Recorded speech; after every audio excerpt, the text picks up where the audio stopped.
listen to the old Pork Chop Express and take his advice on a dark and stormy night, all right? When some wild-eyed 8-foot-tall maniac grabs your neck, taps the back of your favorite head up against a barroom wall, and he looks you crooked in the eye and he asks you if you've paid your dues, well, you just stare that big sucker right back in the eye and you remember what old Jack Burton always says at a time like that. Have you paid your dues, Jack? Yes, sir, the check is in the mail. All right, welcome back to the channel. So today we're gonna go over Kesa Katami escapes. So if I am stuck in this bad position where the hand is under my head and laced into the leg, okay? If he's holding his hands like that, not super bad. And if he's got this arm on this side of my body, well, you don't have to do any of these escapes because that's just too easy to get out. So let's look at the scissor escape. So what I'm gonna do is I'm gonna take my outside hand and I'm gonna come over and lace it under his chin to his neck. Okay, it's gonna give me a good bridge. So I'm gonna come over with the outside hand, not the inside hand. That's the arm that's under attack right now. So come in here, I'm gonna brace. Okay, this elbow never flares out, see, pinch his belly. And I'm gonna push away as much as I can until I get his head back as far as possible, okay? And simultaneously while I'm doing that, I'm going to hip escape out and turn my head basically facing him. First I was facing the sky, now I'm gonna face him. And this is gonna allow my leg to come up and catch. And this leg, toes up, heel down, drives down, and I'm gonna latch it and cross my ankles and pry his head down, pulling my head out, okay?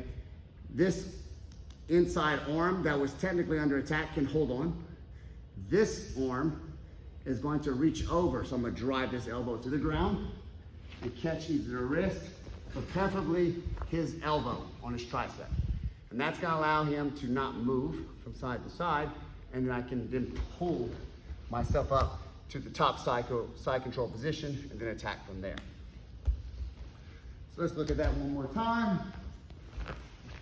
So here I am, stuck in Kesa Katami. We do the scissor escape. Hand from the outside comes in. Hand from the inside pressures and then gets the chin and the neck. I'm going to shrimp out, throw my leg over, cross my ankles, pop it out. Outside hand comes up and grabs the tricep, pulls myself up into an attack position. And that is the scissor escape for Kesa Katami. Do it one more time so I can get it from the other side too. Okay.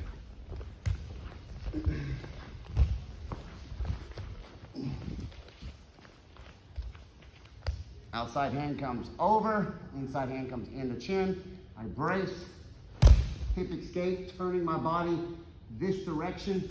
Leg comes over, cross, pop it out, capture this arm. This hand comes up, captures his arm on this side, pulls myself up into top side control position, and then whatever attack sequence you like. Look at the shoulder escape.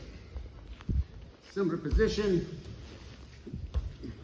This hand's gonna come on the inside and grab the bicep or inside the armpit with a C grip, like this. This hand's gonna come over and grab the shoulder, like that. All right, I'm going to walk myself towards him and pull his shoulder down and reach for this leg. All right, when I capture that leg, I pull it out, and then what I'm gonna do is I'm going to pull and turn, pulling my elbow to the mat as I pull and pop my head out from the back side. All right, be careful, you roll up to the top, you can get caught in half guard, okay? So at this point, I would come up, lace my leg out, and then drive it back across for a leg drag position, all right? Or come into your typical side control position. Shoulder escape. What I'm trying to do is get his angle from here to here, and then hopefully that will flare his knee out a little bit so I can catch it. So I'm inside here, and I'm pulling as I walk myself to him, and I try to catch that knee, all right? His foot might be right there, and his knee might be just slightly like that. I'm about to slip this foot in and pull it out and capture, all right? Now I'm gonna take this arm that's easily be attacked and drive that back to the mat as I back myself out. Come up into him, pull this leg out, go into like a leg drag position. I can come up to top side control, step back over, or keep it like this and roll back and take the back position from here. Whatever works best for you and your game. Just understand you must transition out into a dominant position. The next one is the running escape, okay? So now, well, yeah, I gotta do it, so that's fine. Okay, so you can see this angle. Same position with my hands. This arm's coming back inside and getting up inside that armpit. And I'm gonna make sure my elbow is always pinned to his belly. I don't wanna keep it exposed to where you can manipulate my arm either down for an arm bar or across for a choke. So I'm keeping it here, I'm coming here, all right?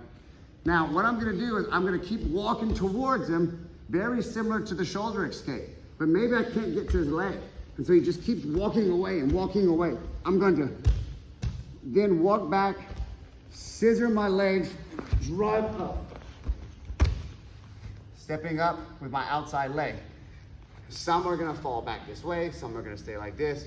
It doesn't matter. I'm coming up to my knees, to my feet, to pull my head out and come up to another dominant position, all right? I could come up and try to trap the arm into the crucifix position and catch back control right here, getting my points, and start my attack sequence. As we escape, remember, we've got to get to a dominant position. So I'm stuck in a bad Kesa Katami, okay? Arm comes in, controls. Come over, I'm trying to grab his shoulder, similar to the shoulder escape. I'm going to turn my hips and start running because I'm trying to capture that leg. And as he keeps going, I'm gonna make space, driving my elbow back to the mat and turning my hips down, all right? If you can clasp your hands, that's great. You can pretty much do whatever you want at this point, but come up and get that outside leg up. So that way you have a way to keep yourself posted. You don't get pushed back down for some reason, all right? So come up, boom, and take whatever position is available for me. That's the running escape.